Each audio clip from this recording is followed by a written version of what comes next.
ga street light moro ne nitie kanyo. Koro chieng' ma street light nitiyo. Brenda ta uso. Anyalo dhi ot gi gumo. To chieng' ma street light ne okti, anyalo kata bela. Koro gini ne chwanyaga. Somebody told us all that yesterday. Yes. Mheshimiwa Were. Not your story though, but you were saying, at the time my lights no game, me no ma also chombo oknyal and something. So me I'm telling you my story. Yes. Story. To manu street mzima, nkecha na uso bag, nkenga ma uso a lot. In pare kaka jo a lot. Ingeni jo a lot, biga timi a lot, okochul, imi go. Bani majo ma uso ga lot, godi amboti mo. I didn't know. To biro to uso. Yes. Mango use koro nenga momi modong matini odichamo gi nyithinde ot. Pare ni kama manyoko uso. I'm telling you that mani gi matimbre. Jo matimo handa swekra, winjo matek kabisa. Koro taya street light achiel ni kotiyo ti uso. Koko tiyo to kiusi. To gino ne chwanyaga nikech an ng'ama tiyo matek. Abiro mana monda lose mara moro matin. Taya ni mona anyalo wuok maonge go. Chieng' moro ne nitie mama moro e street kanyo. Mama naparo nyaka wuono no tuo. To no uso rabolo. Otuma kata kaka dango tim koro otengre kama. Rabonde go bochiek but obira mondo yude gimoro. Apenjo ni mama dak idhi hospital ni aonge go. Rabolo chiek nyalodi. Biro. Bingeni no chuno makora chako wuotho gi rabonde no ir jo uso modong ni kawe mama wakindwa kawe kata ma 50 kawe mondo mama ni oyud kaka dhi hospital. Ti yudo ni light street light mone yudo kata sele. Okay. Chieng' ne mana wacho na dhi e county. To do what? Monda achul street light. Monda ng'e ni gimomiyo street light ni okti. Mane mano adonja ni oche. Ero mele diambo. Emi siet mi? Kero siba kili nga makia bad girl. Makia bad girl. Akia lakini kiwacho. Bad girl in Kisumu. You're taking characters like bad girl. Badaki wato gimange ni I'm passionate. Because man passionate to work man. You can imagine the frustration. To my street tear as in we watch over 50 traders mobete you. Walk ma oge kata ceiling mage dig out. Nikech ngato oknyal chulo city makia ng'o. Kidi Kenya Power. Ginyisi ni county poko chulo city. County doluro ni kama ng'ama duoko kipenjo black and white onge. Koro kadok migosi nikech koko kumane nyaka chunge nikech migosi kuma donge ang'eyo. Ayudo ni watch street light ni okay no watch street achiel. En kata jo migosi yuak. Ni mine wasiti madi uso godhiambo vuok hashash nikech street light. Watch ni to pokwa chope pokwa lose nyako. Koro mane mano mi adonje sia. Still feeling it. Poda winji. You forgive. You can't forgive. You can watch forgiveness. Kanya forgive. Koso Brenda na. Ket taya yel ne jo pinyo timbia saro yudo pesa. Ji okonyre. Fine, are you an MCA now? Jo ginene. Jo kanotimo na gicha. Anoma not Linda, what happened? Bwana jogo no kawa. To gikon gibida. Who are these people? Nyisi. Gikon gibida sipea. Gibida omo. Magi chako gikete jike yeka. Brenda bwana joikore kaka brush. Gidwa rudha. Kagi cheko to bodo kaler maber. Gidwa lawa magilawa. Kagi cheko toke no. To pegs. Gimoya. You tried well. Kaki nana ni ngina kaka ler. No ile. Jogo no ya kaler pamba. Aler pamba. Odu not achiel. Odu to kok sanyo kendo. Sani kaka ni ginute adi. Kaka wabene. Lakini ginute adi. Otachiel to kanyo to no se ai kwa wache mana dier. Koro mane manotimre but na yudo puonj mang'eny mok danga wach ni chundo ne gimok no dhina maber. Ni gigimoro. Ng'eni ji neno ga mana ka ng'ato lwar ng'ato ji neno koni but nitie gik maber be mowuok. Iyudo siepe ing'eyo ji kama ni chunge no ing'e maber ibel matuti to gimoro ng'oni networking ipuonjri jo Kisumu wacho ni working under pressure. Kichudo ni siasa kata nyakibi igo campaign nyaka gotieno joma gik mi handle kaja to ngat Linda waduke chien matin. Wacho ni koso mar street light mano michung. to nyaka ni chung erono kodhi maber jogo noluwo kimo moye bisete mo gimora about what street life ni nyaka sani asete moluwo asete mokongo oile nano oile no lor koro jino teru Uhuru Market koro yudo ni Uhuru Market osani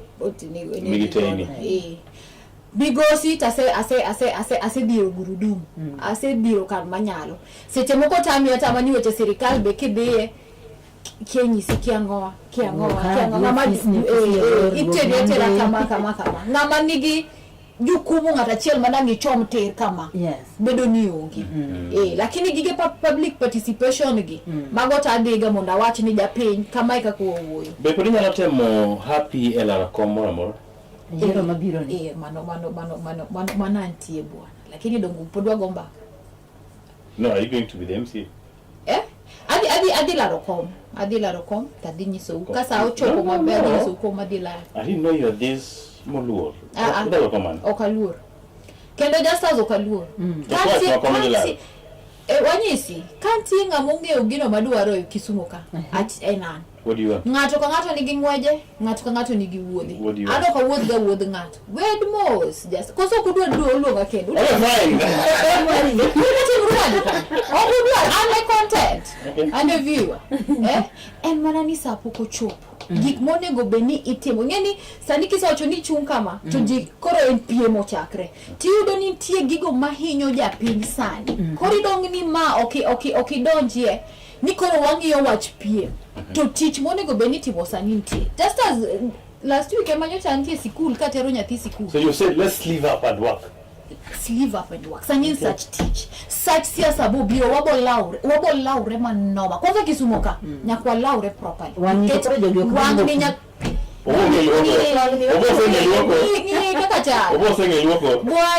nyojo chombe maso poka ya watu wako mpaka yao ndio kile na kilawa ndio mando something about you niso anaito mandamano amina natim nanyo kidhi pondo nyaka edo what happened no go so you are that fearful can fearful mano ringi nonge camera cha yo camera bring us up to speed what happened nentie ng'anyo maru manosewe wa wuodwa Albert Ojwang may his soul rest in peace koro nwadhi ng'anyo ne police brutality to kaka penye di jinocho ni Kisumu kayo ken one broad based ko send brand based so ballad based independent ku bi beti koro ok ne dwa ni mondo ng'anyo timre ka koro wuok wadhi chiwo ne jofwambo press mwatika teka ni be ok notieko kata ne podwa dhi mbele apikni obiro giwotingo iluongo ni maka egunzi magenyo Kisumu tanda wuoyo obiro koro jomanan go to wuok ngwech idong kendi adong kenda anta donja gi jofwambo nani sami lokore jafwambo alokore jafwambo to bendera manan go docha magolo koro kuman wantieni to ngat moro biro kanyo to chako wuoyo mang'eny chako kekni mang'eny chako wacho mang'eny to roho muwacho ni olwar roho na mantie ni olwar tacho ni ng'ani riambo nikech owacho ni waketho gik moko to ano kun waketh gik moko wacho koro wacho ne jofwambo kanyo ni waketho gik moko we want peace kiango koro ng'eno ketho nyingwa to wacho ni na nyisri ng'ani adier to machako wuoyo ni to jafwambo moro biro nyisani Linda we jogi dictimo jogi dito giku giluongo nang'o equipment to gin mag bei matek magi manomiya dok chien ne jofwambo acho ni sawa gigi an bang'e bet gi atimo ga gi abonyiso watimo ga chela ariyo koro ne bansati nase bado bansati na yie na ikrane niwe liwali but no ken dawo makama ne dawo mar dog to koro jofwambo giseni aya kolure gi jok mabe noseringo ga piknika koro ne duogo be koro acho ni we will live to fight another day Do you regret things Mr. Samuel kitimo nyando mag siasa kupino ratich oganda? Ok regret agombo mana ni anyalo ka Nyasaye nyalo gwedha ka nyalo timo gie mang'eny nikech yudo ni ywak jopiny ng'eny to seche moko hewa warawe kar education kana make matin exactly sani nyocha nyithindo donje grade 10 what grade 10 ni what education general intie sida maduong' kabisa to jonyuol hinyre pesa ma onego beni nyathi donjo godo e grade 10 ya pesa mang'eny Tiyudo ni ng'eny jopiny gin jogo modhier. Kata Oxford dong nogolo report kacho kaka dhano dhier Kenya ka. The gap between the rich and the poor is what it is very wide. Koro ng'eny ji ongego. Makata sani anto kata gi da statistics moro ma ja education chelongo nango. Ogamba nyisowa anto kayie kode. Ananeno ni nyithindo pod nitie ot. What's only 9.85? An kayie kode. Okayie kode. But sawa ene main gi statistics. Iyudo ni koro serikal nowacho ni nyithindo dhi school. Gidhe gi gino magintie. Mheshimiwa Ruto. Natero nyathi school to nayudo ka gino kiyot ne jopuonj. Nikech jopuonj be nigi pek kocha. Koro yudo ni ng'ikni kind sirikal gi jopuonj ng'ama koro donje diere kanyo sema Kiswahili nocho ni fahari wawili wakipigana nyasi umea. Janyuole ma koro yudre diere kanyo gi nyathine no. Nikech sikul betindo kelo gimoro ni giuso uniform. Ya gini no akanye ya gini to kuber ya ma moro makendo. Are they manufacturing? Who told you they are selling? Iyo nyewe sikul kanyan kuma gigole takia. But nyewe sikul kanyo. And nowadays it's a rule ni kitero nyathi school onge ya oko. Onge nyoko. Uniform ikawe school. Tiro ka pesa uniform kende is a bit higher than even the kado kigolo capitation yudo kone mokoro pes uniform kado kata pes tuition monego beni chulo. To kitemo wuoyo kata ni imanye alternative mar uniform maybe kata in gi nyaminu moro maduong' manyalo tuango ni kata ngama nyalo mi dong kaka dong tie joma notie ke skul no tie gi uniform manyalo konyo go wadgi. Ineno ka kanyo jopuonje ok dwa peknegi gitemo mana diri ni inyiew inyiso gi ni sirikal emowacho ni wakel nyathi ikelo nyathi makata onge mattress odhi ninde amo to kwadoge e uniform koni giwacho ni seche manyathi orwako law mopogore to ilongo ni stigma nyathi no kobede class exactly true bo winjo ka gima okoromo bedo ka lakini ngeni ananeno kubane sirikal wacho cha ni ter nyathi uniform inyalo nyiew mos ka koro nyathi osedonjo. Koro kan yuneno ka jopuonj ni matek. What you use uniform in school itanta neno kamano gimone guru. Sorry. So uniform in school maybe neno hala magitimo gi other stakeholders. Maybe nyado ni japuonj moro nigi how do you call this thing? How do you call kunmiuse uniform gi?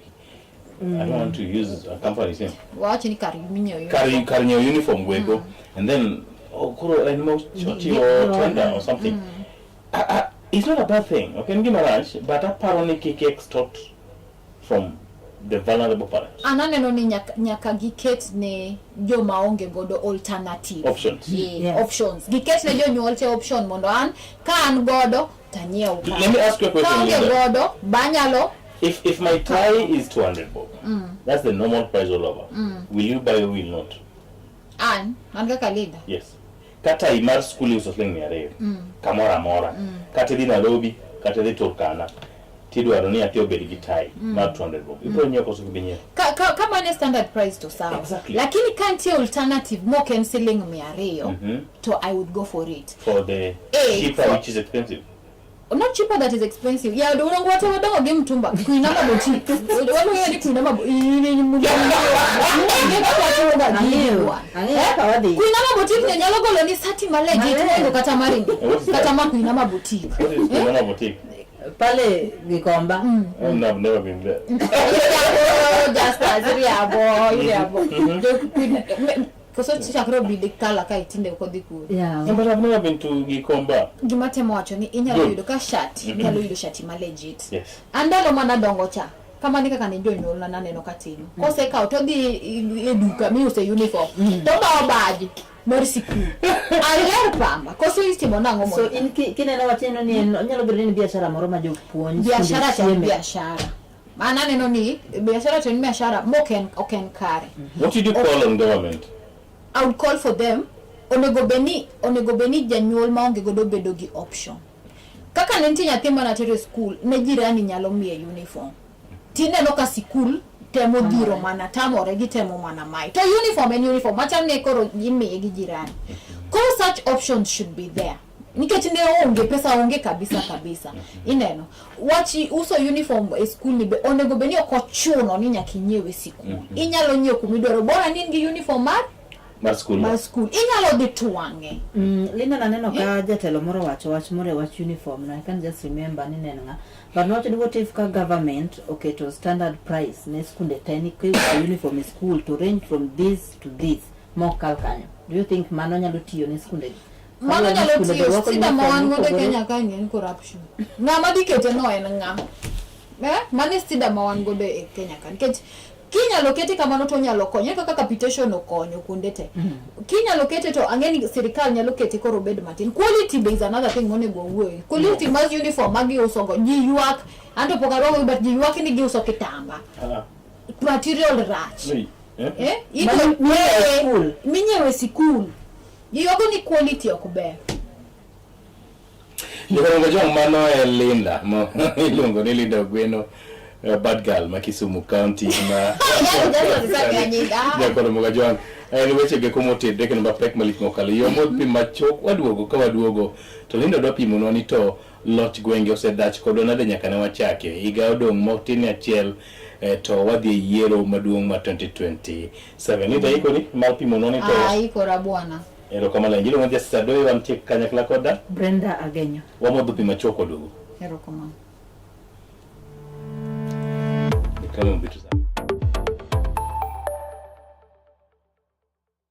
Get ready to elevate your business and any other commercials when you advertise with us. We are not just a channel. We are your gateway to the peak, for we give you the precision and desire to your commercials. Let us be your partner in success, broadcasting your message to thousands of our viewers. Contact Color TV today and let's make the magic together. It's enough to make a grown man cry, but not this man. Get back in there, Tia. Tok yudo thuolo mar ng'eyo mathoth kowuok kuom jopuonjewa e sikunde ka iduogo pacho, warwaki kod chenro mamit molosi mana ne in iwuon mar kweyo pachi kaka nyathi. Chenro mar bang' sikul chakore saa 10:30 mamidhiambo nyaka saa 11 mamidhiambo kama iyude sigana, wende manyasani kaachiel kod machon, kaachiel kod miel motimo cathedral mabende mori kaka nyathi. Bang' skul, chenro manigi mor lilo ne nyithindo duto. Color TV, machiegni pacho ma e odwa.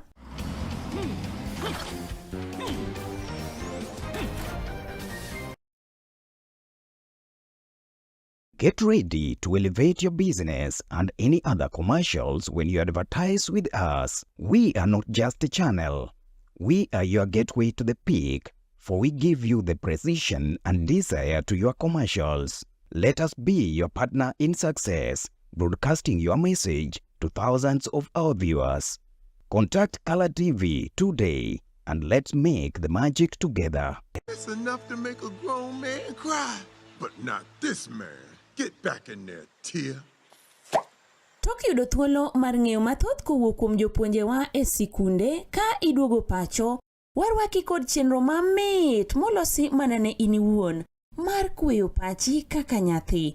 Chenro mar bang' sikul chakore saa 10:30 mamidhiambo nyaka saa 11 mamidhiambo kama iyude sigana, wende manyasani kaachiel kod machon, kaachiel kod miel motimo cathedral mabende mori kaka nyathi. Bang' skul, chenro manigi mor lilo ne nyithindo duto. Color TV, machiegni pacho ma e odwa.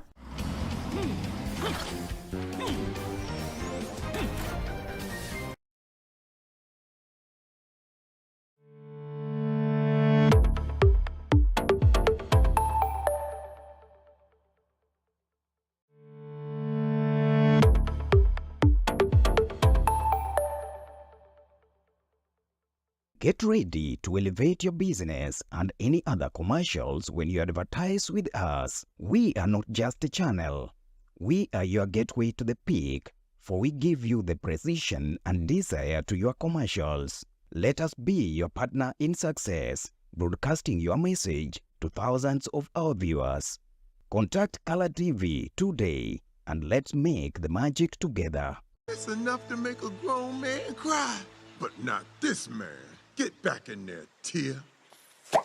Tok yudo thuolo mar ng'eyo mathoth kowuok kuom jopuonjewa e sikunde ka iduogo pacho, warwaki kod chenro mamit molosi mana ne in iwuon mar kweyo pachi kaka nyathi. Chenro mar bang' sikul chakore saa 10:30 mamidhiambo nyaka saa 11 mamidhiambo, kama iyude sigana, wende manyasani kaachiel kod machon, kaachiel kod miel motimo Cathedral ma bende mori kaka nyathi. Bang' skul, chenro manigi mor lilo ne nyithindo duto. Kala TV, machiegni pacho ma e odwa.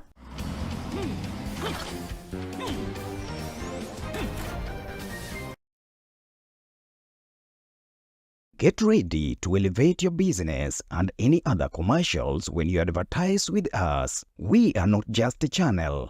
We are your gateway to the peak, for we give you the precision and desire to your commercials. Let us be your partner in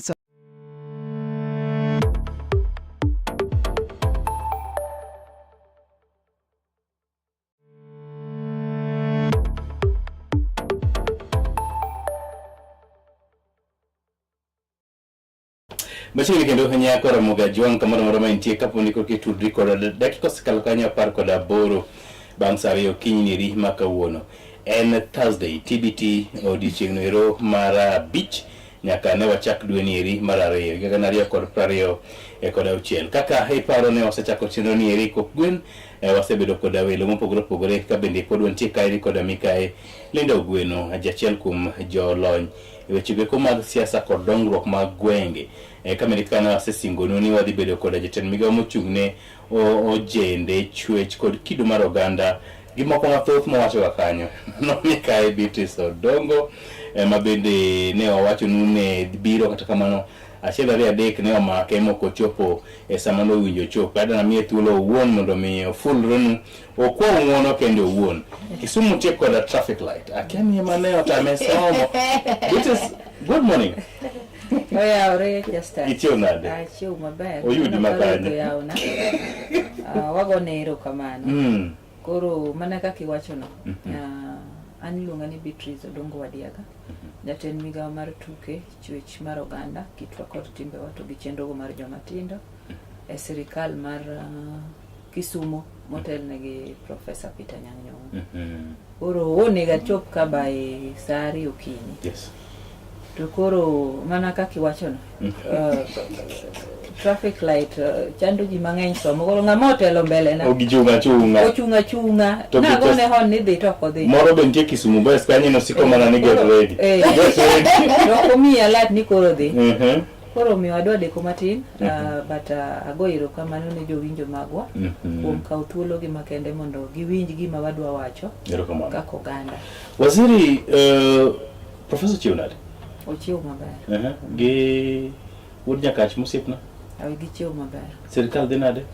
Sirikal nitie maber. Masira manyo makowa kar nyithindo ma Mama Ngina mach no muoche pod ok wang'e ang'o manokelo majno to wagone Nyasaye erokamano ni nyithindwa go onge mano hinyore kendo nyo tergi Agape Children's Home kama pod gintiere. Koro wan kaka oganda pod nyaka wang'i kaka wakonyogi nikech Agape nye nigi nyithindo matin to koro mako medore igi to bende kuonde gik manye gininde gi lewni gi bugegi nyo wang'te. Masa moro knya bede migawo ni radoni mondo wawinje producer mara kinyalo manyo tipo kata sigana mar sigana mar mach no ero imiwa duol matin mondo waziri winjane gima ne iwacho kanyo. Adoni wawinjane ni to faults ma iwacho gi wan kanye kaka sirikal tango ma wanyalo timo mondo mi magi olokre. Kech winjo ka atomo ka kindelo duto kaka jafwambo ni ka timo tija to wapog siasa kod adier then wapog siasa kod dongruok. Kata seche mane watimo interview nitie jopiny mang'eny mane go Sirkand County ma Kisumu kabisa to ne watemo gawe ni wawachuru wach mach wach ng'ama pok otimo maber waonge go ka wawach gima otimre sani. Achiel producer mara kinyalo miyo wa tipo no unyalo temo chiko itu mondo mi wawinje ni ang'o mane otimore.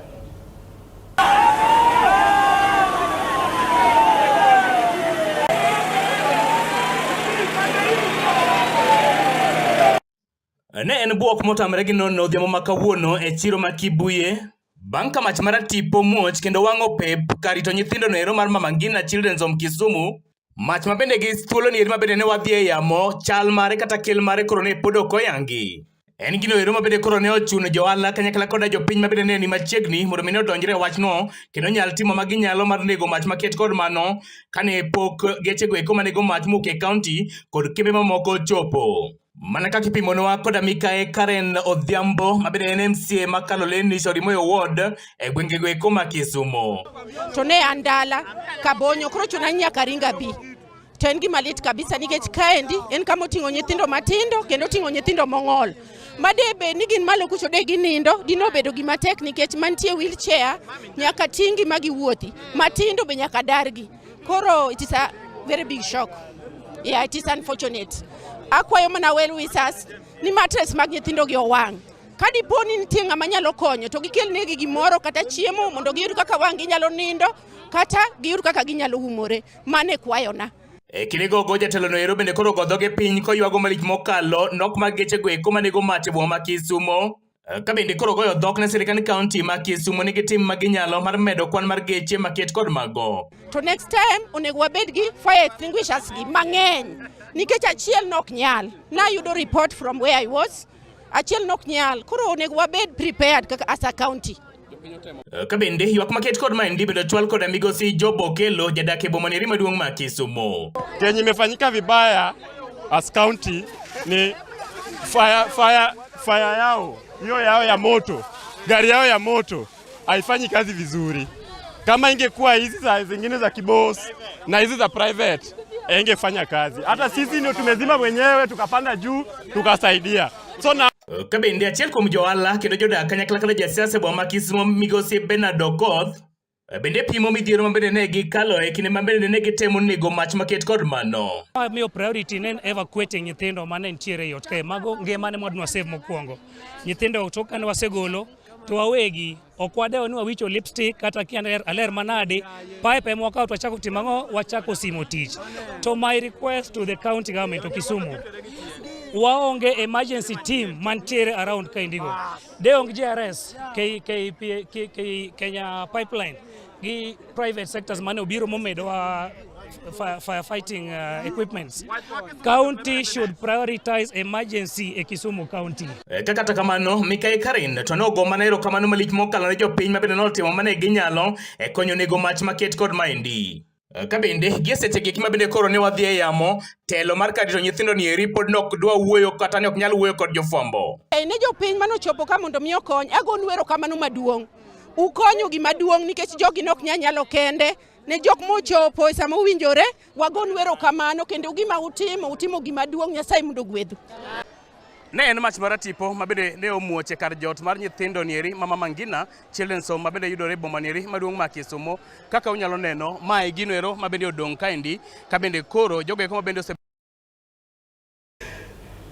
Linda inena mokwongo apani gima neno no ok en gima otimre maber. To en gima otimre ka ajali ji mang'eny ok nonene kobiro to kelo kuyo mang'eny. Yes. Kech maka nyithiwa to nelit. Aneno kendo community efforts. Aneno ka jopiny nowuok. Aneno kata ka ji tiyo gi ndo mondo kony sirikal. Jana motemo kata bayo to. Moro kata temo bayo. Tok nen ng'ata tiel ne gin ji mang'eny. Yes. Manyiso ni kwariwre kaka community to gigo ginyalo dhi maber mang'eny.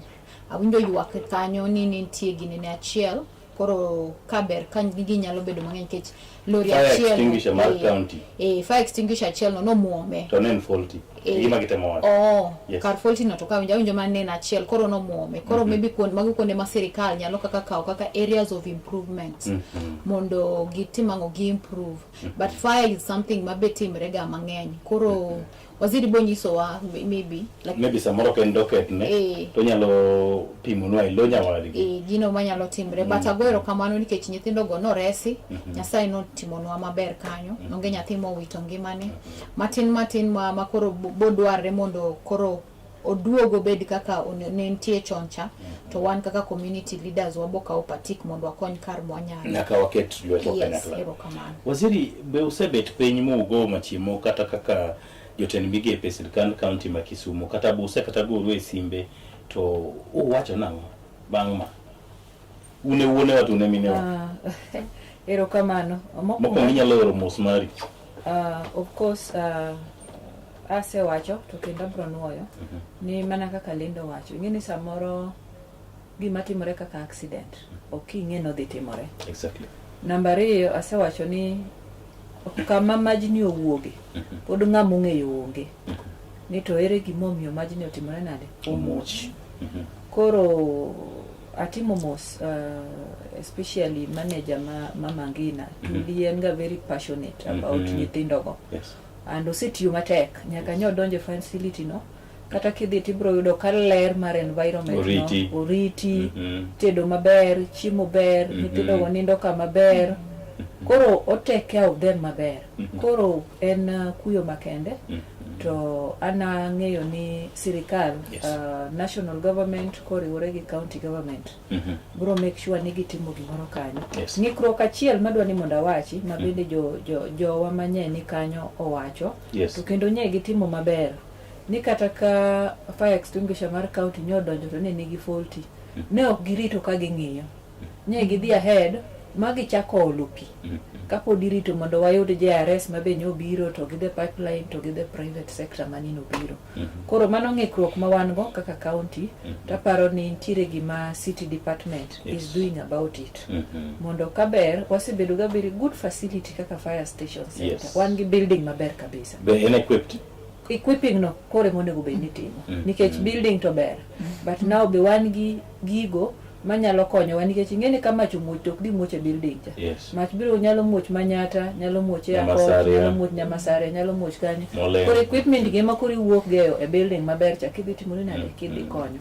Koro ang'eyo ni nitiere gima city timo ma paro ni gin gi budget mondo gimed those equipments and again kata mana bedo gi technical people. Ing'eni kata mana nego mach kiringo kudhi e that emergency. Nitiere jomonego bedni obedo trained, experienced. Mantiere kaka inyalo donjo kanyo, kaka inyalo protect yourself, kaka inyalo save jomiyudo. Actually ngicho kuogen ni kete midhi reso ngima ibe ngima ni chako. Exactly. Koro mago jo technical people manyaka watimre na nyaka wabed godo.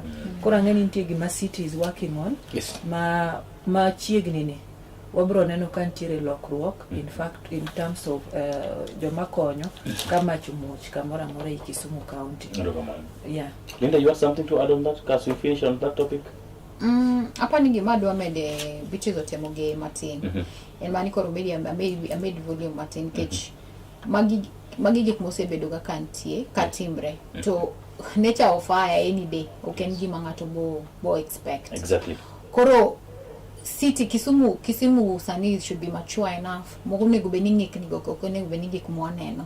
Onego be ni gin gik magise puonjore makoro kichopo e kiwango cha. Gimoro be wacho kanyo ma is very true. Gimoro ni wadwa keto emphasis mang'eny on building. To gima building onego tim to koro waketo ni en mobiro boy should not be the case. Nikech yudo ni mago makutimre kuonde te.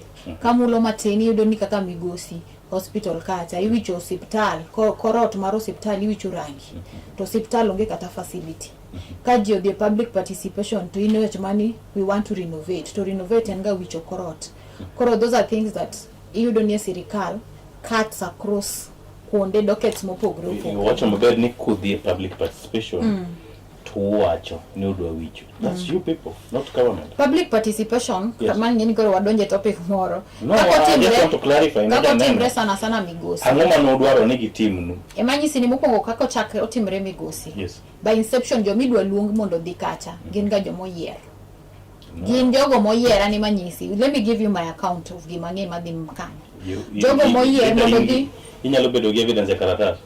Evidence anyalo kelo kata gi lori moro moimo mar babata gi boxes ka koro gima temo wacho ni jogo madhi e public participation by design mokwongo yiergi mar ariyo koro nikech oseyiergi they're going to say something very I don't want to accept no yiergi that one it's you saying well what you take let me lay my point ka kosechopo kanyo now what is going to be said is towards a certain agenda aya could they like the events that I have attended to watch something else, you propose something else.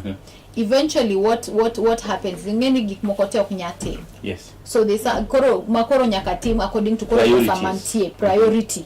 Koro yudo ni moko get eliminated. Dongima in my ankaka nene gibedo gik chalo gik miluongo ni budgeted corruption, gigo ma siphoning pesa bedo kuom gi mayot. Okay. Koro yudo kaka migosi anado dok back to migosi nikech mane mbaka ang'eyo manyalo go. Okay. King'eyo budget apani last year. Renovation notim enen wicho korot. Ema biro point na nen kikwa bed ni wadwa timo ni okoneno maber to facility to can function. Okay, fine. Point again. Okado na doge mano kendo waziri Beatrice. Nye jatend piny owacho migosi William Samuel Ruto limo Kisumu kaindi. Kendo ne omiu pesa. Nyithindi ojendegi noyudo nyota. To nyota ni mane chako lande kala TV ka. Nyota sedhi kodi nade waziri? Erokamano.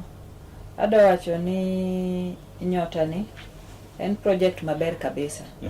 And mana kaka ineni wacho no en project makano donjo inception mare to wane mane wachako lande. Jinok winje kabisa. Jinok anyalo paro chieng' moro kan ka to jawinjo moro penjo. Ndio waziri sirikal ni miriambo ng'enye gini be en adier. Nawacho mane? Mamalo kuso malo? Nyota. Okay, sirikal mane miriambo ng'enye? Sirikal mamalo. Okay, fine. Nyota ni be en adier. Tanyise ni kaka ng'ama tin and gimomiyo nakawo thuolo na makende mondo wuog oko mondo encourage jomatindo mondo okaw nyota.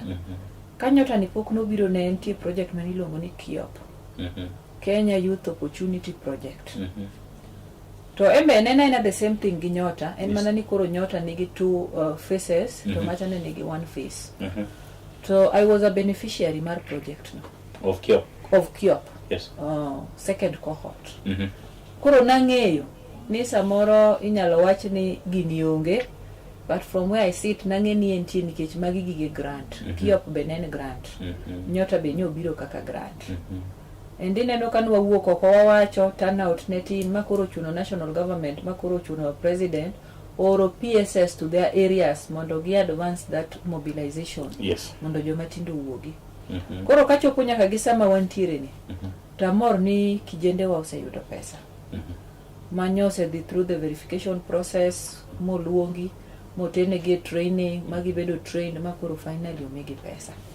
Koro pesa ni you can attest nintio jana moro miluongo ni ng'ane Millicent Akinyi yani tiere an gi list mar beneficiaries ma Kisumu County te. Nikech mokwongo remember ni sama ne nche watiyo machiegni kabisa gi the State Department for Youth Affairs to gi the MSEA team in terms of kaka negi wuotho. Actually the youth officer miya reports almost every month. Waziri kauno watimo interviews nyakach, kawuono wan Kisumu West, kawuono wan kama watimo kama until gioro na nyaka final list. Yes. Mar joma ne dhi yudo pesa. So wasebedo kuwa wuotho kanyakla. Oduso request ni one day kido thuolo wuothe gi ariyo ko beneficiaries. Anyalo yudo because ang'e thoth gi mane a lady and a gentleman mane wanted ni waziri nyisa ni tem apply to ne gi yudo.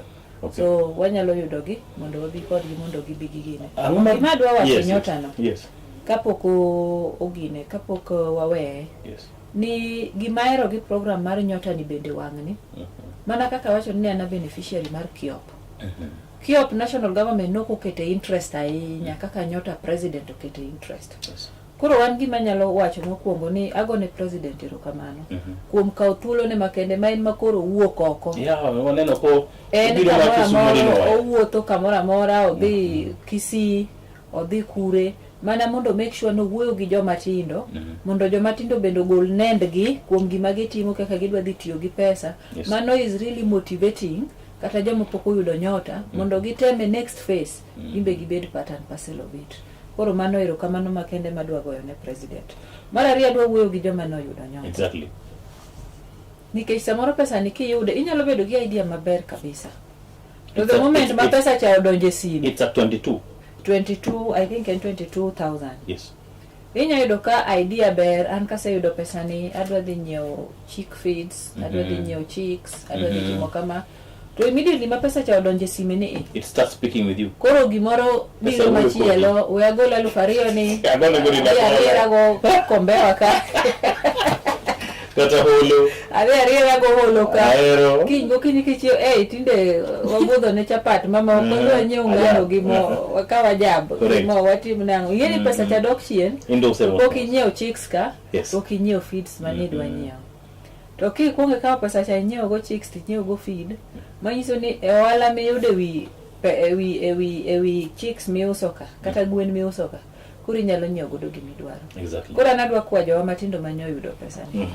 Life en a journey. Kata nyathi bende imako ichne, inyuole, ochako lak, obet, olak, owuotho kamano. In short, it's a what team the intended purpose. Exactly. Koro wachaka gi matin no.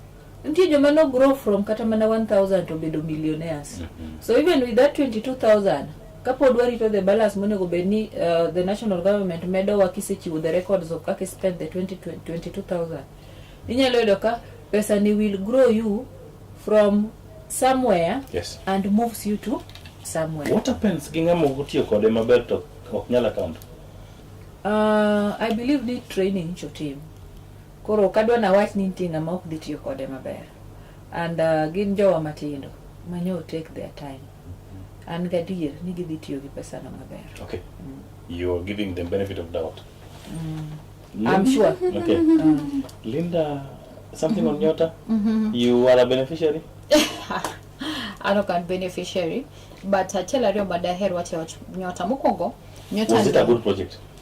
It's apani it was envisioned to be a good project. Toko di kaka nobedo envisioned apani onyalo odi bedo gi maber. Token gi mitimo Kenya kende. Yes. Iti mebe pinje maoko. Koro gima ananeno ka kuma areas of improvement kata kuonde mok di maber. Ineno ka koro kangiyo resources ma sirikal tiyo godo mondo popularize Nyota. Apani kwa beta piny mwatimo audit tibo yudo ni seche moko kata pesa ma sirikal tiyo godo kaka ker no biro. Ker pes ko ng'enya kata fuel mar ndege kwa ng'iyo deputy president fuel mar ndege gi jogo te obed CS gi team te mano biro cha. Kwa beda mwa team audit no mwariyo kwano no. Anaparo kata ni pesa magitiyo godo nyalo bedo mang'eny moyo kata pesa mani gibiro chiwo. Koro gino maneno kan aneno ka kodhi maber en ni pesa mitiyo godo iluongo ni mobilization ni ong'eny. Mar ariyo aneno ko lokre gir siasa koro. Olokre gi makoro en kaka rally. En kaka koro weche mag kaka kata ko ng'eyo makisumo manyocho timbre gi en weche party makoro ni go kanyo weche broad based ODM UDA koro olokre oyudo kendo angle moro kwa compare gi countries moko be matimo implementation ineno ka Kenya ka ochalo gimotimamo ochalo gimokao direction mopogore ne piny ma wan gi a lot of pesa onge sirikal iwacho ni watu MSIP we should be looking at konde ma wastages nitie tananeno ni mondo team cha bia Kisumo kae to give a few people aneno ka kanyontie a lot of wastages and I fear ni as I've already said my point but hapa ni be ngama no bet piny mo paro gini gimo manen go de paro nen program maber makol de kako nego be no dhi to nego be ni okonyo jowa to kaka waziri owacho jogo moyude otiko de yo makare mondo piny golokre nikech ngama bolo kongimani to ngin mikongi ka upatik mar ngimani tikongi ringo kode onyalo bedo no tin nyalo neno ne 22,000 to 22,000 to nyalo timo gimoro kike to chumi ni dwati lo kongima. Point taken. I know Waziri may not want to go on the political side of it. I would advise her not. And maybe Waziri wawere giweche mag Nyota not unless tigi midwa mede. Tell us ni waneno kumu Moi Stadium. Tuke kodojende the night unless you nakapoka die Moi Stadium. Yes. Mana my final nini Nyota. Yes. Ni there's another phase of Nyota. Yes. Mose yao. Na I think the application is from 29th to 13th. Among the exact dates Simbaka. Yes. The process ends still the same. But koro ma iluongo ni on the job experience. Ichalo kagima koro in already ne biashara. Koro gi trainee. Ingeni mane gimiyo joma jochako biashara and then koro joma already nie biashara koro bedo trained mondo business ni nyalo bedo ginyalo timone boosting.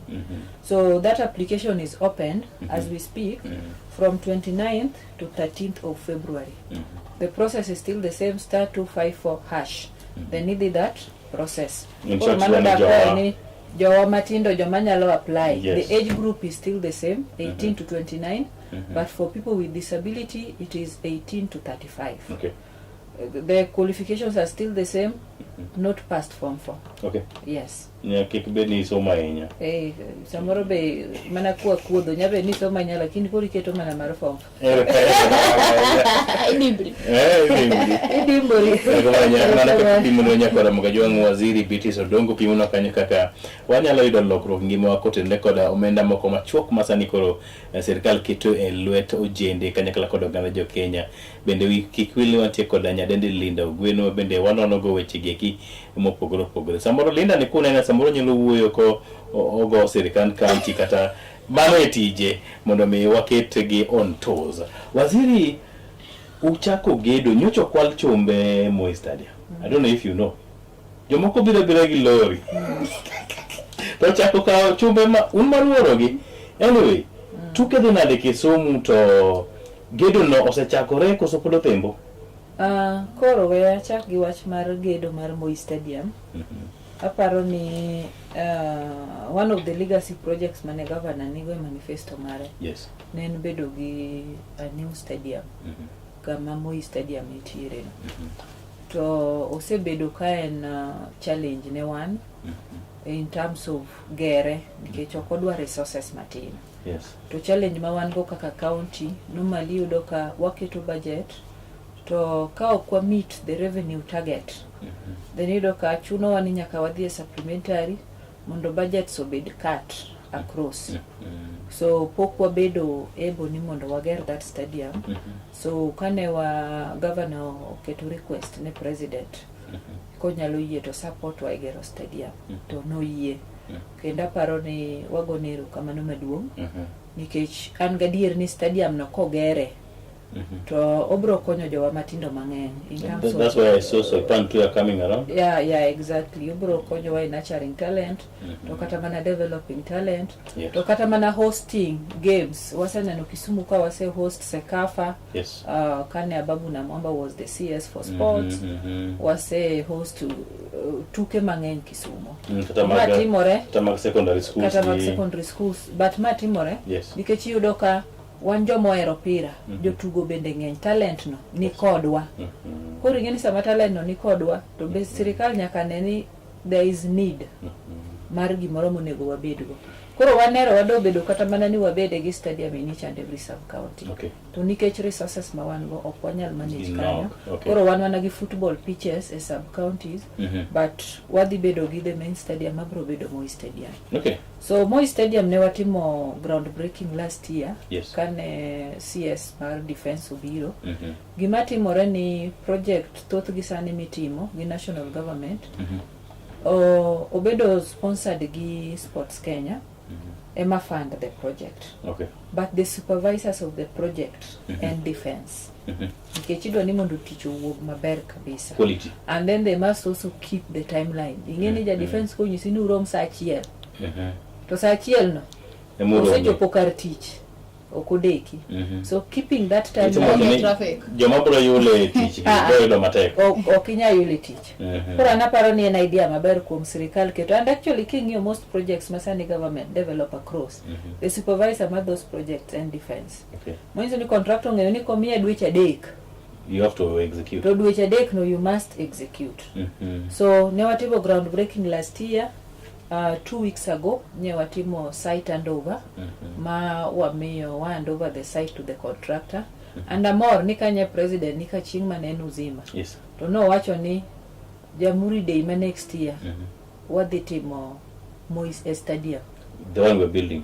Yes. Okay. Ko wacho ni stadium to mano manyiso ni migero. Put that to record, Linda. Koro wan gadir ni that timeline bro bedo met nikech jogi be nonyiso wani between 8 to 6 months the stadium dhi bedo nosirumo.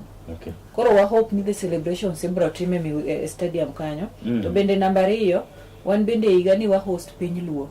To inje wasenyiso president 2026 ma wantiere ni. Nye wasenyiso president ni sama ubro bire piny Luo chieng' loro titime stadium. Koro manyiso ni an gadir ni stadium no dhi rumbo higa. So you have reasons to push president. Exactly. You are really looking for any other reason. I know you can add another one. No, nyaka koro utieke timeline maber. Kendo ang'eyo ni kata stadium no kigero, yawuot matindo nyalo yudo tich mag lwedogi. Joma bende qualified civil engineers nyalo yudo tich kanyo. Kaka ojende matindo gi, idhi ati kwayo tich koso nitie kaka kawogi? No, warito mondo gidonji, nche wase agree ni of course gin gi kaka gitimo, gin gi jogi ma gibro timo go, especially technical exactly, yeah, sure. Technical areas. Team, yes.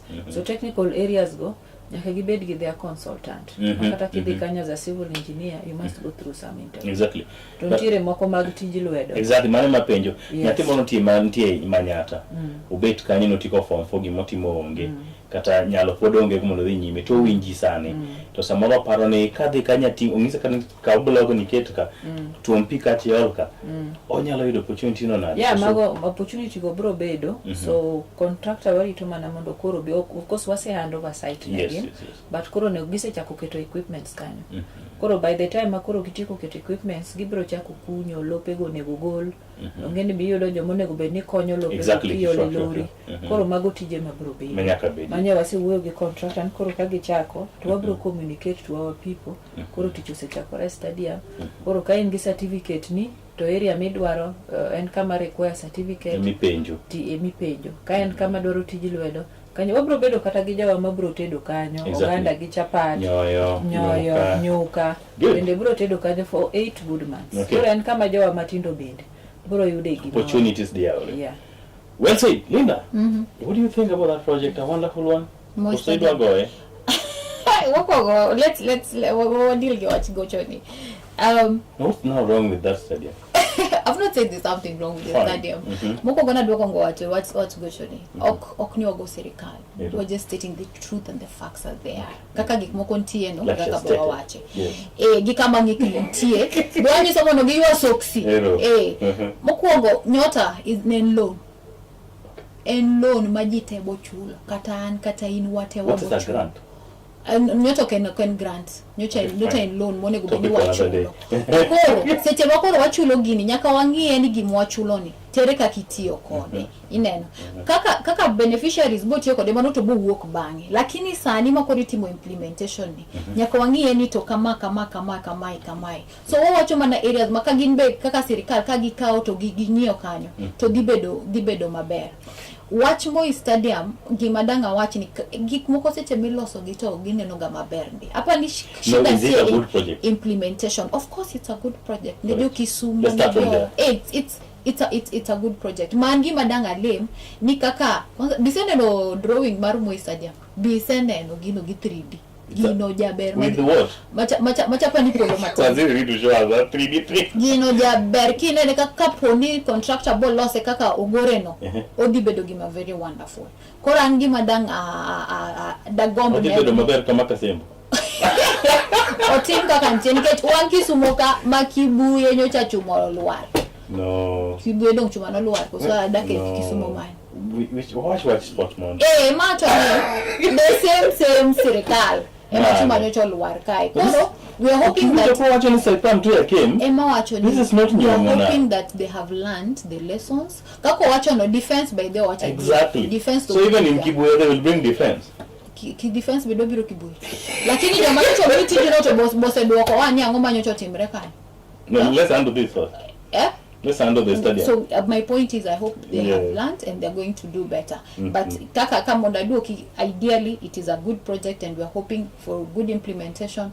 Mondo bi okongodo joa matindo sana ruwere gi jogo ma very important on sports. Moma ko sport ka gino magite gitegemea. What should you tell Waziri as your friend? I'm not going to go follow up seriously on that stadium.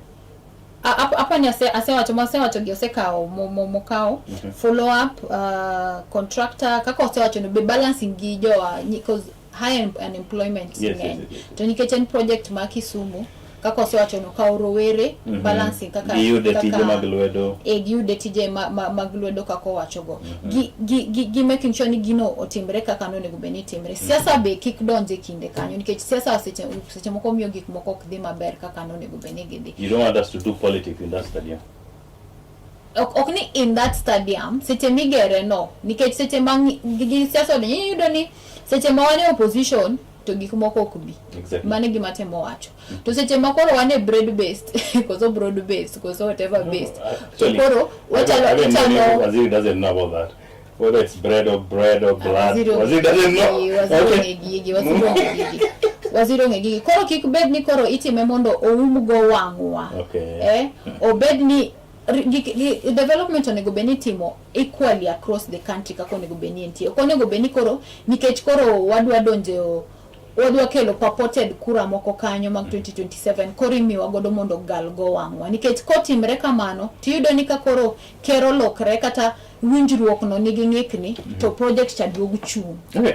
Makoro kendo bedo gima ok ber. Wan gi examples mang'eny kata ndara wa mambo leoni osechung marom nadi. Koro kik bed ni mane igima en. But wageno ni obodhi maber. Wacho ni 2026 wane Piny Luo Festival kanyo. Dongo ni 2026. Another program is also there. Apart from Piny Luo, we're celebrating something there. Yaburi Day. Yes.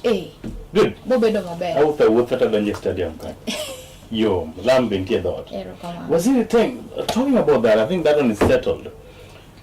Kiye nadwa duoki chien matin. Yes. Adwa ni monda correct Linda. Exactly. Nyota is a World Bank funded project. It is a grant. It is not a loan. And those who ask what is a grant? It is en pesa ma evo miyo jowa mimiyogi de ok chul. En pesa ma World Bank omiyo Kenya through IDA. Who is IDA? And en same concept. Who is IDA? Ni IDA in is it in investment development something? Oh, I thought exactly, that's why I was asking anonymous who is IDA. So ingeni seche moko kiwacho ni loan timiyo jowa matindo mapok okaw giluoro ni koso chieng' moro ne manya ni monda. Exactly. But it is a World Bank funded project which is a grant. Kami ya beach margi cha munlawa. How do you call that? I don't know what loan. Hustler know what. Hustler. I even forgot the name. Hustler to know what loan. Yes. To Nyota to is a grant. Ma in miyude ni kaka jowa manyo yudegi. Onge kumidhi chule nikech en grant momi national government. The only difference manitiere mawacho mane Linda wacho. You know, this is not the first project. Ne wan gi Kiop before kama poko biro. Machabe was a World Bank funded project. To president no komiye much attention as president like Masani Osemiyo much the attention Nyota to thing. Nyota. Yes. So that is the only difference. Okay. But it is a World Bank funded project. Correct. I know Linda will respond to that another day. And Waziri ngichika mie tuolota ngeni Linda. Now, something so bad and so worse happened in your tenure. The other day we saw young boys coming to your office crying. You did not pay them. How do you handle that? Pay them on what? You them okonalo mo custom office kama choni gisebed nun ko ge contractor. Giwo to tage tende gi nono mpera ge de goyo to gitingo nyin county malo to ngege musete monegi. What no chopo kule. Okapar kanti yude ma county chuloga. Okay. Make us understand. What happened? County poko chulo. County okunya chuli ni tugo. It is even against PFM Act. Ere kaki chulo. What were they complaining about? Mago yude mage. The Otenga team that plays, I don't know, Kenya, Kisumu All Stars. You were about Kisumu All Stars. Yes. Kisumu All Stars, what happened? Mabende should not be a public thing. Non-dik gi kaka revenue collectors. No kondik gi migitugo. Adier ber, why no? Non-dik gi kaka revenue collector. Kidhi e payroll mar county, tonge kamidhi yude county ni just as a player, county pays you. Ok nyal timore. So non-dik gi kaka revenue collectors. But koro, through cabinet, no kalni koro gin, because intentionally was just to support them. Mondo koro gi yudu kaka kata kagi di train, to ginyalo train then tugo, be ginyalo timore nade, ginyalo tugo. Koro gimane timore, ni yudo ka ondiki gi county, ondiki kaka revenue collectors, ingini sa mondi kaka revenue collector nyakibedi ga supervisor. To ka your supervisor cannot account for you, it means you are one of the ghost workers. Okay. You don't exist. Because the payroll intie, to kabira ngiyo ni Linda ni nondika, ta yudo kuunge. Okoti. Kata ka wacho ni en revenue collector. Juma ni collect pesa di. to juma ka dwe ka dwe ndiko mani lindo collect zero dong mano manyiso ni kara kotimre nade okoti. How did they find their way to the offices? So what gimano timore ne mana kaka wacho ni with the spirit of supporting talent. Emomiyo noket gi payroll, but as revenue collector no kondik gi as players. Emomiyo noket gi payroll. So gima notimore kano wachopo I think ne higa mokalo kata higa mokalo last year, but 2024-2025 king'iyo wage bill mar county was so high. So ntiere many people mane nie contract maka contracts gi norumo to nokobedo ang'owa renewed. So All Stars was one of the areas manobedo affected nikech nimiyogi 1 year contract every year. So kane wage bill koro sedhi malo to ntiere categories mane ka contract norumo to koro kotimore nade okobedo renewed. So that is what mane gima no. So like county was renewing only what they wanted most. Exactly. So ning'iyo areas of ma kaka koro hospital one gi nurses, you can't do away with that. You can't do away with them, or one gi clinical officers, one gi koro mage joma contracts gi no bedo renewed. But any other category no be affected because of the high wage bill ma wan godo as a county. Okay. No mi koro no wegi. Koro sasa mi wacho to kiki wach ni nwachulo players, nwachulo revenue collectors. Who are not collecting the same revenue. They were revenue collectors.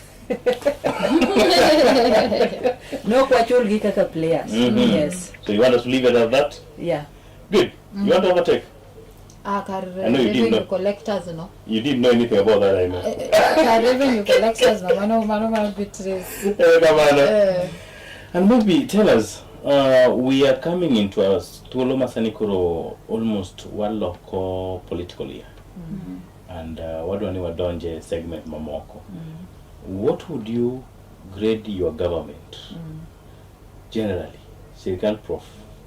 Dr. Matthew. Amia blank paper. Give yourself. Erokamano. Mokwongo, anadwa ni mondo awach ni from where I sit, nikech remember ni sirikal ni osebedo office higni 10. Higni 5 of it, ne an part of it nikech ne an assembly. Higni 5 makoro watieko ni, an part of it nikech koro an executive. Kadwa ng'iyo chak devolution, machop kama wantiere ni, ei Kisumu County, then I think Professor has done the best. Kwa compare with other counties, from where I sit, nikech seche moko bende kata ka wane forums mopogore and gi compare notes gi gigo matimore. Professor has done his best with the resources ma en godo. To samu wach moro mar public participation, gimoro wach ni samoro wanya propose kata projects 40. Tiyudo ni budget dhi miyo watimo kata 2 kende, kata 1 kende. So in terms of resources ma wan godo matin, osemsamiyo samoro expectation wa okobedo met, but at least gi resources matin mantiere. Sirikal mar Professor osetimo their best. Up to kama wantiere saneni. If somebody tells you today ni usebedo kutiyo gi pesa ainya mag World Bank, ma kukutiyo ngano nyalo bedo ni wacha dier. Mano miriambo. Gimomiyo en miriambo nikech ing'eyo okange ni seche moko bende gima sefwenyo. Yes. Ji reason mopogore. Exactly. King'iyo budget en adi, document adi, achiel. Document ni iyudo ka samoro en kata document of budget mar 10 billion. 10 billion ni iyudo ka samoro kata iye either 1 billion en World Bank funded. To either 3 billion nyalo bedo locally collected revenue. And then now 6 billion bedo kata pesa ma work from exchequer. Yes. Ibro doka World Bank project gigin project ma very clear manyaka submit mo public participation. Tido kama ondikni ni ma World Bank. Ma World Bank. Pesa mar county modong ma wantiere gi 3 billion as per gimande ko as example ni. Yes. Pesa mar county modong ni bro yudo ka county nigi projects matindo ma iwinjo ka lindo wacho moro ka samoro ket migosi oket pesa moro ni renovation. Ingeni mano county otimo. Samoro idhi kamoro gero hospital, ingeni mano county otimo.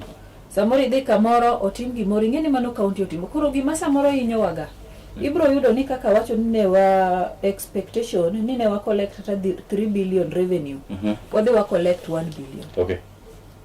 Koro ngeni projects ma waseketo nikech budget to nyiso ni projects gite wadhi timre wadhi tim. Yes. To koro the actual implementation so kochopo kaka no pange. So you have to koro it affects projects moko but finally intere projects ma county otimo ka ibro do kan tire nderni motim nikech kata kidhi ka road sani igolo big queues jodalawa maka nderni ma Kisumu ka ok gin nderni moko manie kor yamo samoro kata ka dik wengu sanda dedo ka contractor ni e site loso ndara mano county. Koro ntiere specific projects ma World Bank timo to ntiere specific projects ma county timo but onego beni ka wang'iyo in terms of gima county osetimo to wang'iye holistically in terms of kata mana kidhi health sector. Yes. Osuptendo ger mang'eny ma actually moko onge kata mana dakteche. There are so many within the county. ECDs igero almost like every day. Mago gik ma county timore nade timo. Part of renovation ma Linda wacho kani itimo across the county. Koro ing'eni gen gik matimore but yudo ka mostly ing'eni seche moko kiseketo kaka injustice wacho ni an kabros ma town gi maneno maiso kata gima timore tok dalo ukombe wakacha okidich gi neno in kibiro town kato ma town yemi timore na technology na onge bu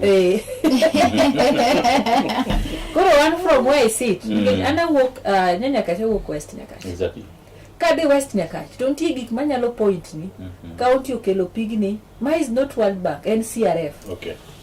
County lasandara ni nyolosi manyo team koro ne ubeni wa take stock a ward ka ward samoro en kata teach mar 500,000 kata 100,000 and but gima affect wa mostly and our revenue masamoro waketo target malo to wayudo pesa matin koro yudo ko affect projects mang'eny. This may not follow you maybe it's now work upon your revenue in charge mondo mione ni quote gimo nyalo yudo. Koro mane gimotamo to kapar kotamo kendwa hapa ni kata national government has a challenge. Kech samilo so budget to gimiyo KRA target meduong.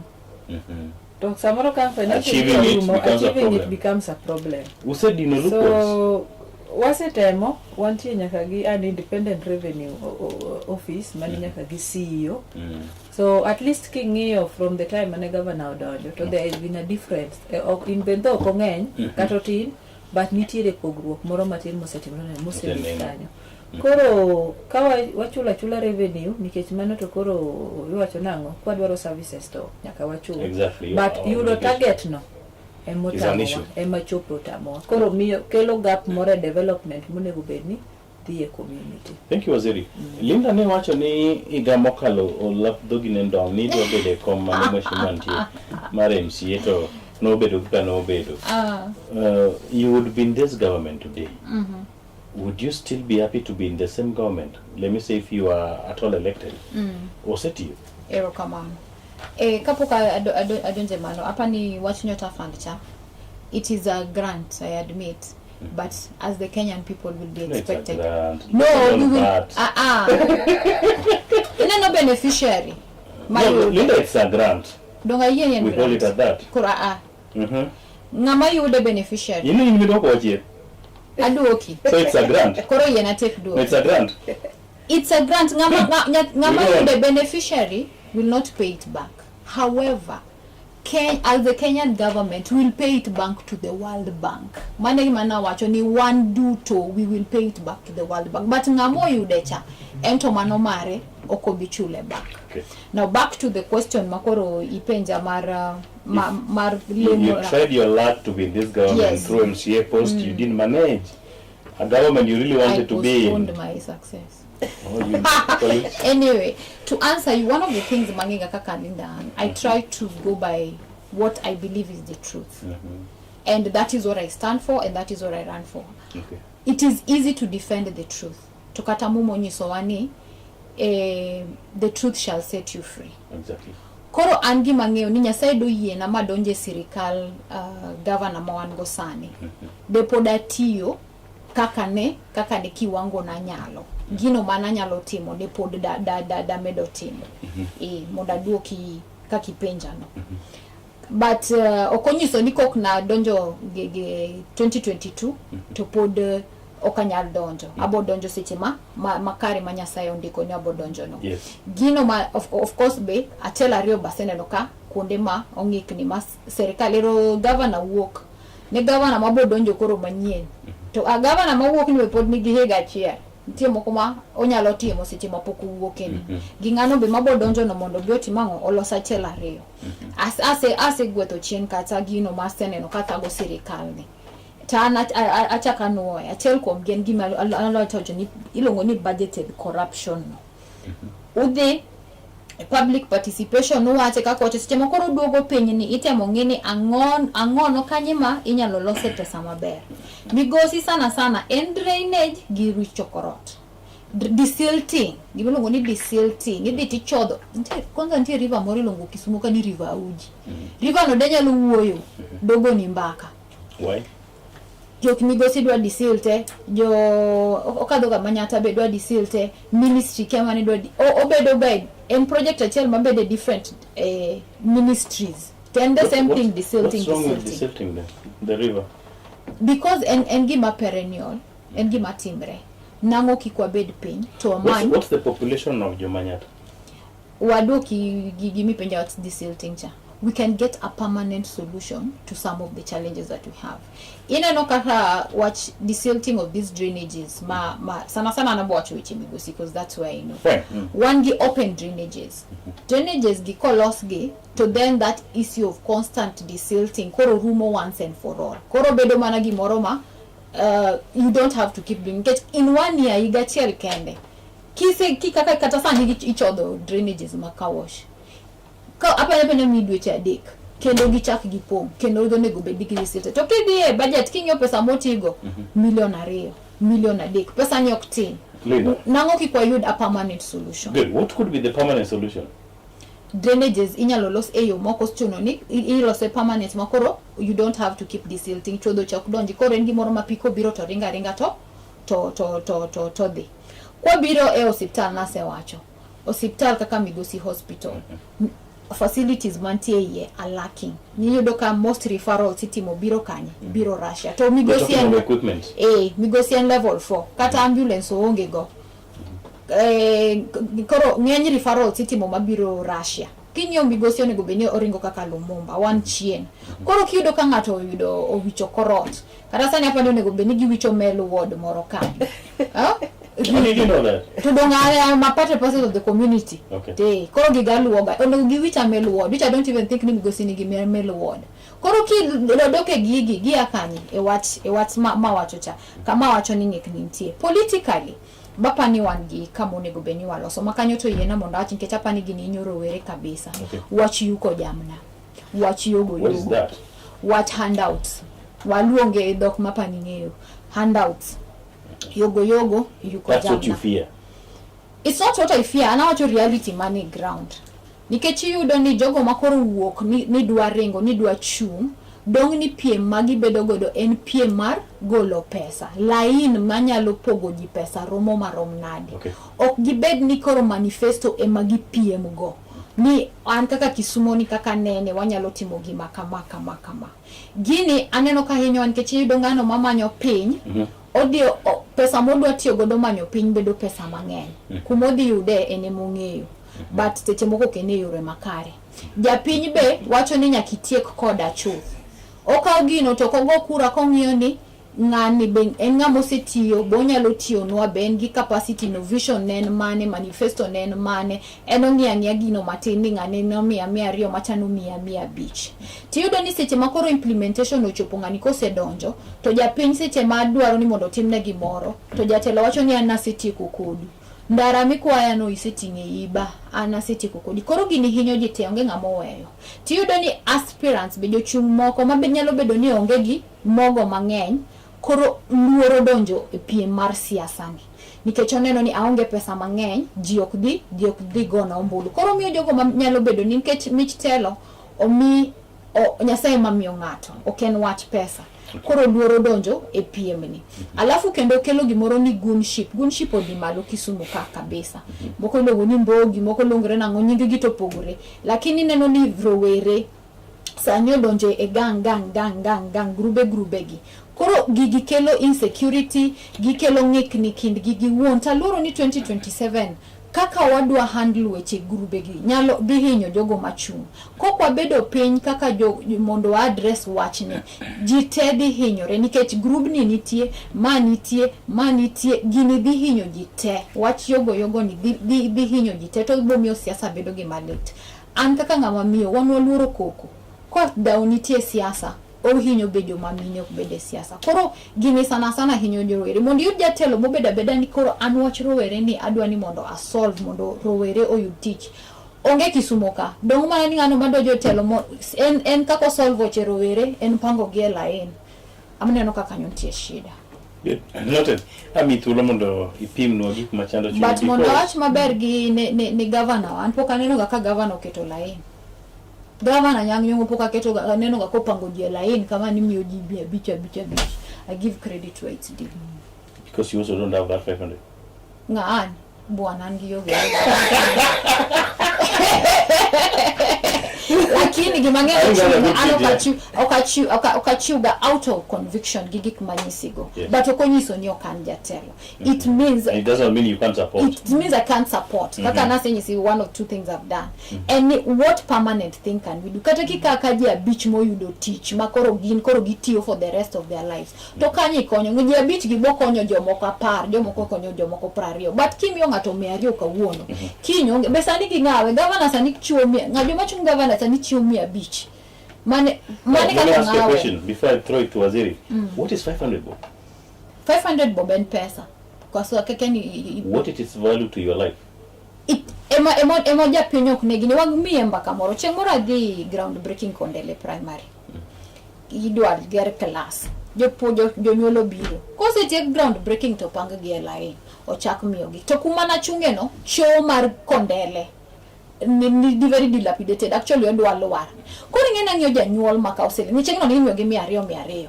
Tang'iyo chocha nikech ng'ama nyathine dhi chocha en janyuol maka osele 200. Okay. To ng'ama miyo gi ni pesa modwa tiyo godo kosetieko gonyo gi. Orome loso chono kendo chunge ma jogi oti godo 100. Ema nyisi ni mane sida mathagowa.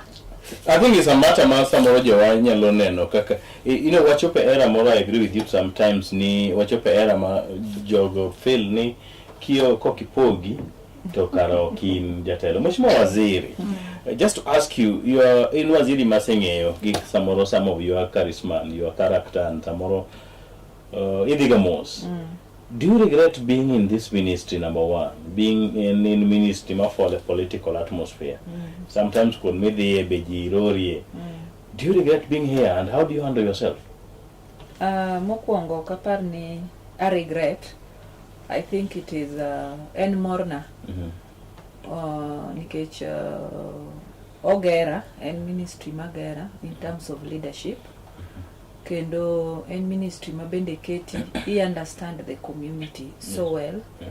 Kendo oketi I relate ki joma tindo in different spaces in their areas of kundema ngini ji opogore in life generally. Yes. Emiyo kada professionalism, one gi doctors, one gi lawyers, one gi engineers, one gi yes.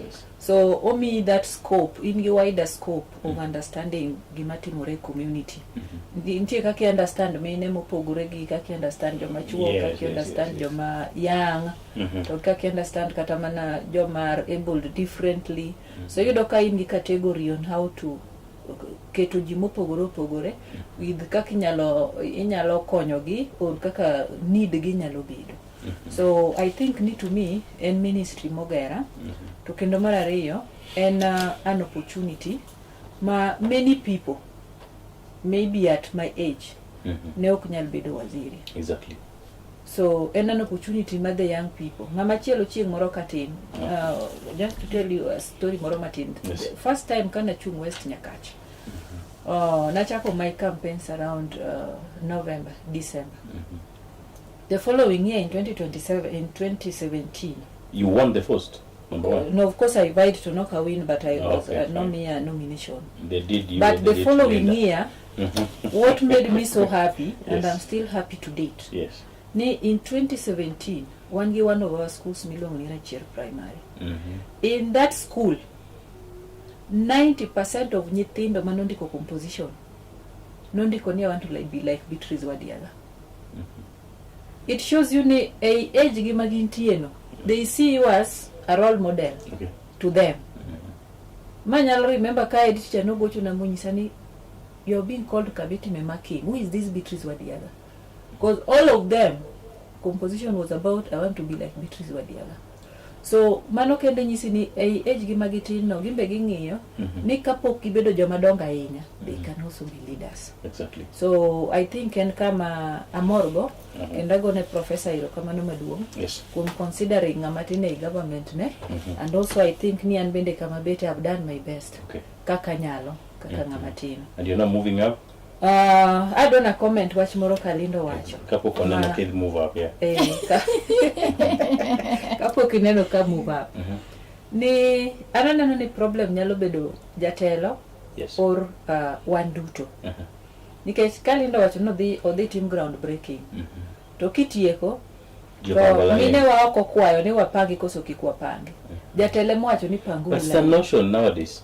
Kiwe mano. Okay, fine. Ingeni ogro nikech kidhika in miwacho kidhika iwacho kuri ngini kidhika mara deko girit ni iwachi gingeni automatically just as ni eko gato wacho ni kata kapok iwacho jatelo wane line but you know the root cause of the issue en ni jatelo ma kama no dhie mokuongo owacho ni katieko to pang line mochako ngiyo gi pang line kamare yo katieko to pang line kar mara dek kata bed manan okari to manenti tieko saadi jatelo sarati ngeso na speech na speech na to for this level you know ni almost ni tieko koro wagwela rai chungwa dhi koro nyalo yudo ni en gima jotelo ema nyalo chako mondo kuombo ngi mana kaka Linda wacho governor wang'iyo gani development obiro koro do kuombo ng'iyo ni samoro pesa made wachamo gi jawagi nikech samoro bende kitimo gigi maber to be okidhi riedo line nikech okiwacho negi.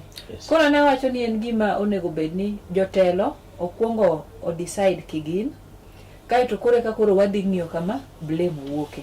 But aparo ni en responsibility of jotelo. Noted. Yes. Just as kinyalo yena. Sama dimo wangu Linda. Aneno kasa okber but adwa share experience na moro matin monda jiu godo gimo wacho. Mana chung election mokadho no.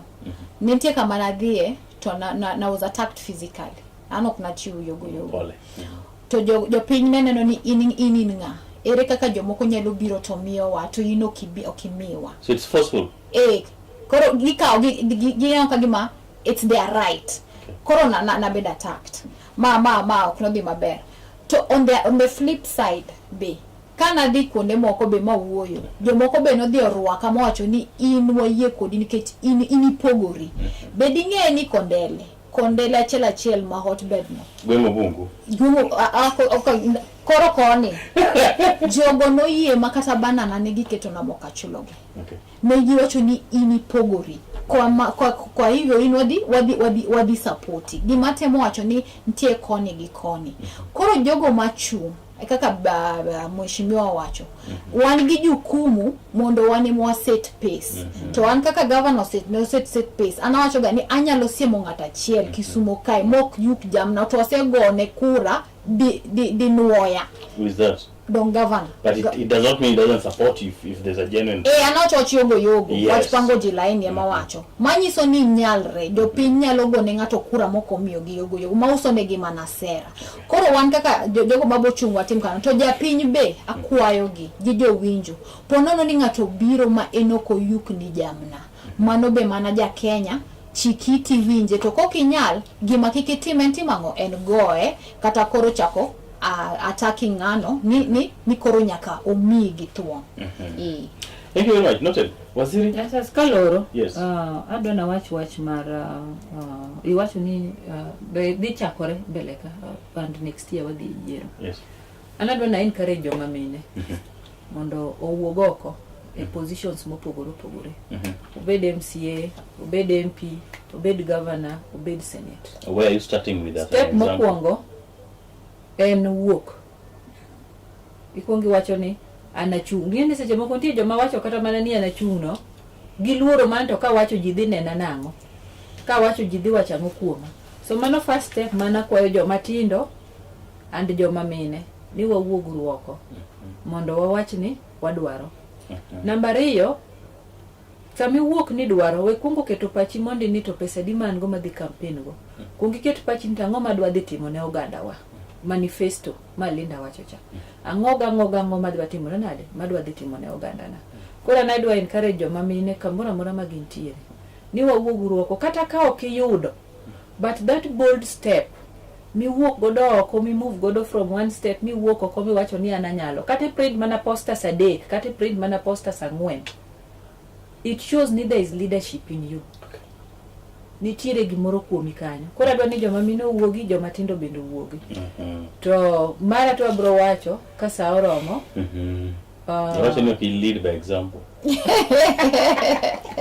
Mara bro wacho ka joma mine maber no. Lakini adwaro ni joma mine adhi wacho kama chung ta chung, ok ni okachung. Wacho ni chung ta chung, yes. Bet ok mari. Okanyal bet. Yes. Tachu, lakini adwa ni joma mine mang'eny mondo wuogi. An kairo kata wuodo abro wacho across. Exactly. An adwaro ni wang' ni kaber to kata mana county assembly waka. Chuo mobed nominated. Okay. Wabed gi mine mang'eny moingo chuo. Wabed gi joma tindo mang'eny moingo joma dongo. An gadier ni nyalore. Kech jogo kura mang'eny gin joma tindo gi joma mine. Koro wawuguru oko, wa support each other mondo wang'e ni dongi ni kwa time kama to nyalore. An gosip na mwach siko wacho na gani mine nyalo. Your parting shot as you conclude. Erokamano pongo waziri otieko maber. An be asiro ni jogo mamine gi jogo marowere owuogi mathoth mondo chunge kura mabiro.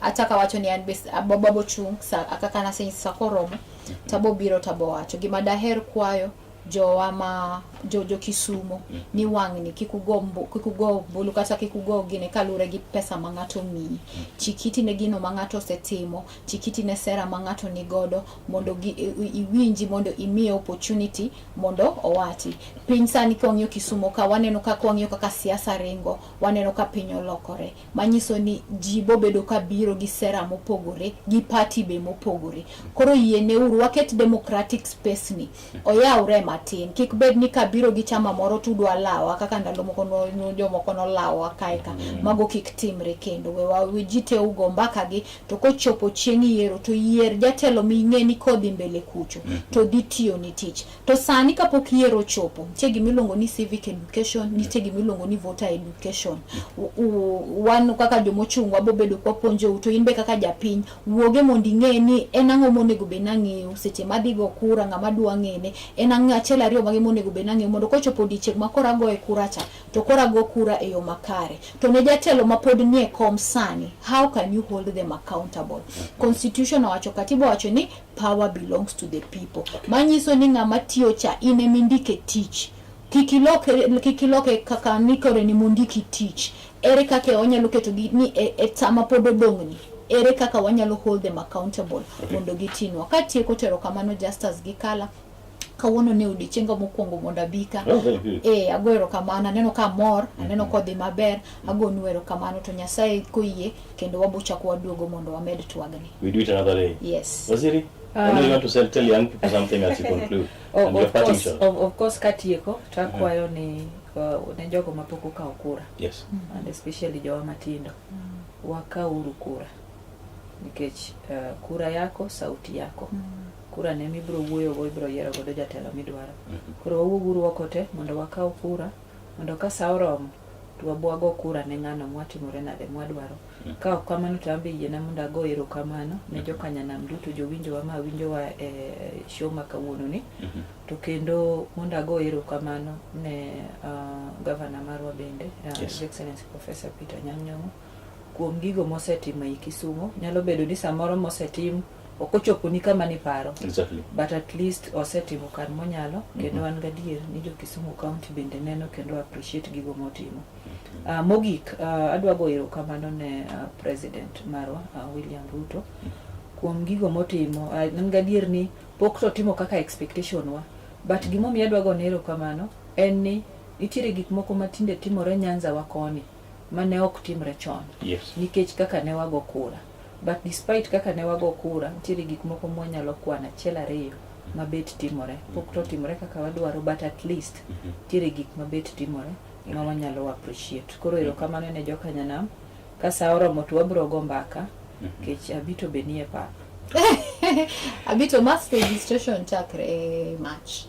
Yeah, exactly. Mane omiyo adwani mondo gikaw kura mondo kata justice samoro biro go kodwa mbaka mbele ka. Exactly. Koro sami go kodwa mbaka mbele cha to jomatindo ge masiri gigo ni kura. Exactly. Ano kangeni mane mbaka wa waziri wacha kono mangajwa ngin mabende ka thuolo mari kendo mbeko kodwa nyaka ne wachaki chakruok nyaka giko wagoni erokamano kabisa ne wachake sa 11 okinyi makawuono kod chenro mar chako gi ruoth manyiso ni ne wabedo kod gospel hour sa 12 ne wachako kod weche manyien mabe nodhi nyime kanyo bang'e ne waluwe kod nonro mag oboke kod kaka lwasi chalo nyakoro Mugajwang. Bang'e kanyo to wabedo kod twak mar tipo kod osiepewa waziri mochung'ne ojende kido kod timbe oganda Serem County ma Kisumu mano waziri Biso Dongo kanyakla kod nyadendi Linda Ogweno mabende en jalony e weche geko mag siasa kendo kake tayo sirikende ma opogore nyakora Mugajwang. In mabende ni bedo kendo ikaw notes winja achiel ariyo adek wagoero kamano mabende ne ioro ote machuok mabende waneno kanyo wagoero kamano. Dadi Justima mantie Karateng Lela wayudo ote ni iwacho ni puoyo ginero mosebedo kadi nyime to ilamo ni Nyasaye mondo rit jende mondo ne ginyalo bedo kod kwe nyaka yiero birum higa 2027. Nyasaye mondo ting'u malo wachak watime kendo odiochieng' machielo. Iluonga ni Justice Adoyo Awuor Sembe.